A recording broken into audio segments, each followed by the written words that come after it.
final one is al-asa. Asa, the root letters for that are hamza, sin, and alif. Or ya, you can say it's a ya. And this is regret, really. Regret or sadness over an opportunity that was lost. Or an opportunity that was, I could have done that. Oh, I didn't do it. Didn't work. You're looking back and you keep beating yourself up over what you could have done, and you was right there. If you just did it, things could have been so much better. Why didn't I take that opportunity? A lot of times, people, when they email me, especially with the subject heading being sadness or depression or something, usually has to do with relationships. There was a sister, I wanted to marry her, and I should have proposed, and then she married someone else, and I'm sad every day, and I keep thinking about how I should have got the guts and talked to her dad, and I didn't do it, blah, blah, blah. This is al-asa. But it's also a kind of sadness that's not just on opportunities lost, but it's also a kind of sadness that expresses when you did something bad in your past, and you feel like that bad deed you did, whatever it is, don't tell me, whatever it is going to affect negatively everything you do in your future.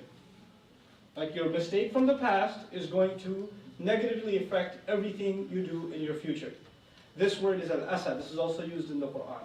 And this word, it's important for Muslims to understand because we're living in a time where the opportunity to do really bad things very, very easily has been made convenient, right? So we can do pretty bad things, spiritually speaking, to ourselves and damage our souls with very little effort.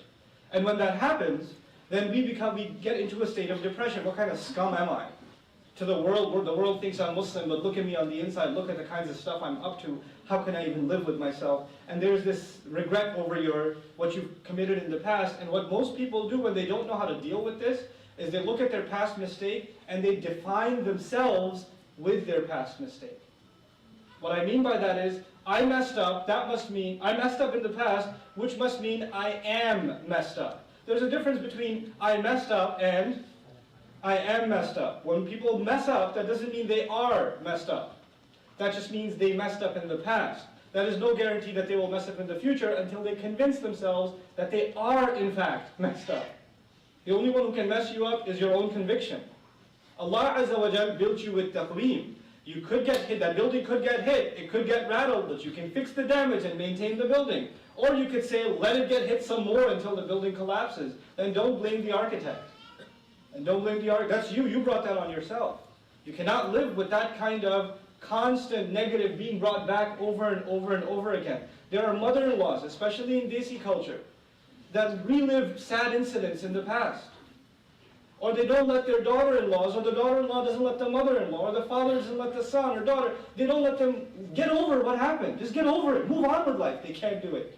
They have to bring it up. It happened 20 years ago. Let it go. No, you did not get married without permission. Therefore, it just makes me sad. But it's over. You cried about this for 3 weeks already. Remember all those tears? Remember all those dishes you broke? We did that already. Now I have children, and those children are going to get married. And you're still not coming to the wedding because of what happened for that like 30 years ago. You're making yourself miserable, people around you miserable because of asa, because you can't let go of the past. And you're letting it cloud the rest of your future. Allah Azza wa Jalla did not want us to have a heavy life or to have a heart filled with sadness. Actually, one of the descriptions of a heart that's full of iman, a beautiful description in the Quran is qalbun salim. Qalbun salim, so beautiful. The word salim in the Arabic, you know one of its meanings? Healthy. One of the meanings of salim is healthy.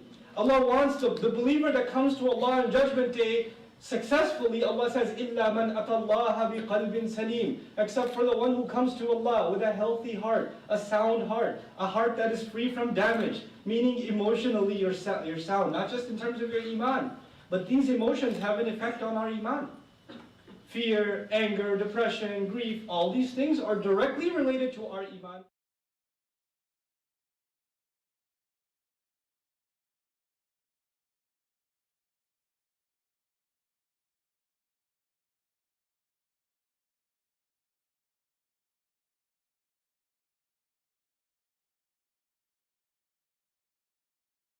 We are one mama who should stand with each other through all the